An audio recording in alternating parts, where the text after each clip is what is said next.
ابتدا ہے رب جلیل کے بابرکت نام سے جو دلوں کے بھید خوب جانتا ہے۔ دیکھتی آنکھوں سنتے کانوں صابری میاں کا سلام پہنچے۔ ناظرین محترم، آج کی ویڈیو میں ہم آپ کے ساتھ اسلامی تاریخ کی 10 عظیم ترین جنگوں کا تذکرہ کریں گے، تو اس ویڈیو کو آخر تک لازمی دیکھیے گا۔ تاریخ اسلام کی پہلی جنگ جنگ بدر سن 624 عیسوی میں لڑی گئی۔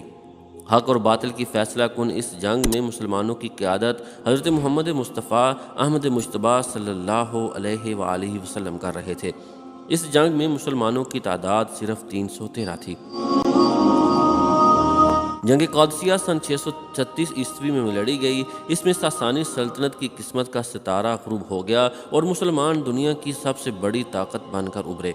حضرت عمر فاروق رضی اللہ تعالیٰ عنہ کے عہد میں عراق کے ایک میدان قادسیہ میں لڑی گئی، جس میں مسلمانوں کی قیادت حضرت سعد بن ابی وقاص کر رہے تھے۔ اس جنگ میں مسلمانوں کی تعداد 40,000 تھی۔ جنگ یرموک سن 636 عیسوی میں لڑی گئی، جس میں مشرقی رومی سلطنت یعنی بازنطینی کا سب سے اہم صوبہ سوریہ، جو آج کل شام، فلسطین، اردن اور لبنان پر مشتمل ہے، مسلمانوں کی جھولی میں آ پڑا۔ یہ جنگ بھی حضرت عمر فاروق رضی اللہ تعالیٰ عنہ کے عہد میں اردن کے علاقے یرموک میں لڑی گئی۔ اس جنگ میں مسلمانوں کی قیادت حضرت خالد بن ولید رضی اللہ تعالیٰ عنہ کر رہے تھے اور ان کی تعداد تقریباً 30,000 تھی۔ جنگ عین جالوت سن 1260 عیسوی میں مصر کے مملوکوں اور ایران کے الخانی منگولوں کے درمیان لڑی گئی۔ اس میں پچھلے 4 دہائیوں سے پوری اسلامی دنیا کو تباہ و برباد کر دینے والے وحشی منگولوں کو پہلی بار شکست ہوئی اور یہ ریلا فلسطین سے آگے نہ بڑھ سکا۔ مسلمانوں کی فوج کے سپہ سالار رکن الدین بیبرس تھے اور اس میں مسلمانوں کی تعداد صرف 20,000 تھی۔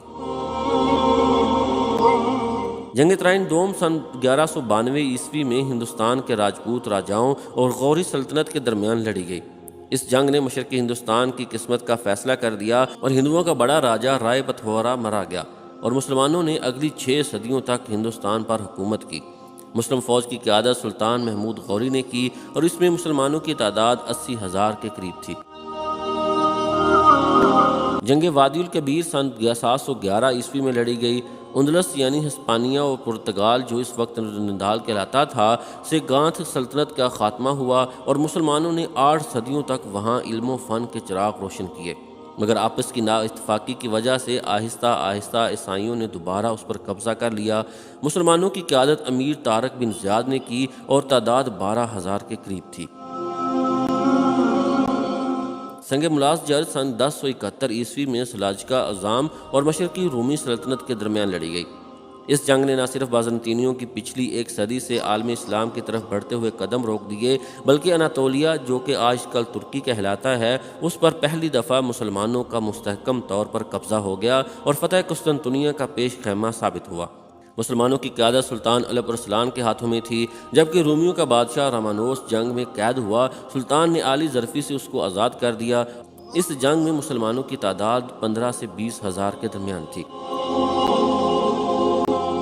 جنگ نکوپولس سن 1396 عیسوی میں سلطنت عثمانیہ اور یورپ کی متحدہ طاقتوں کے درمیان لڑی گئی۔ اس جنگ نے مشرقی یورپ کی قسمت کا فیصلہ مسلمانوں کے حق میں کر دیا۔ اس کو آخری صلیبی جنگ بھی کہا جاتا ہے، کیونکہ اس کے بعد یورپ میں مذہب کی بنیاد پر نہیں بلکہ قومیت کی بنیاد پر جنگیں لڑی جانے لگیں۔ عثمانیوں کی قیادت سلطان بایزید یلدرم کے ہاتھ میں تھی اور مسلمانوں کی تعداد 20,000 سے زیادہ نہ تھی۔ جنگ کنواہا سن 1527 عیسوی میں نوزائیدہ مغلیہ سلطنت اور ہندوستان کے راجپوت راجا رانا سنگرام سنگھ کے درمیان ہوئی اور راجپوتوں کے تقریباً 3.5 صدیوں بعد ایک بار پھر مرکزی ہند کی طرف بڑھتے قدم رک گئے۔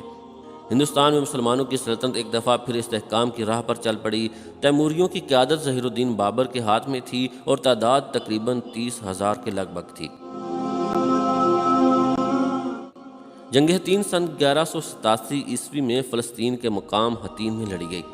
تقریباً 88 برس بعد مسلمانوں نے دوبارہ بیت المقدس پر قبضہ کر لیا اور صلیبیوں کے مصر اور شام کی طرف بڑھتے قدم روک دیے گئے۔ مسلمانوں کی قیادت سلطان صلاح الدین ایوبی نے کی اور اس جنگ میں مسلمانوں کی تعداد 20 سے 25,000 کے درمیان تھی۔ اللہ رب العزت سے دعا ہے کہ وہ ہمیں اپنے اسلاف کے نقش قدم پر چلنے کی توفیق عطا فرمائے۔ آمین ثم آمین یا رب العالمین۔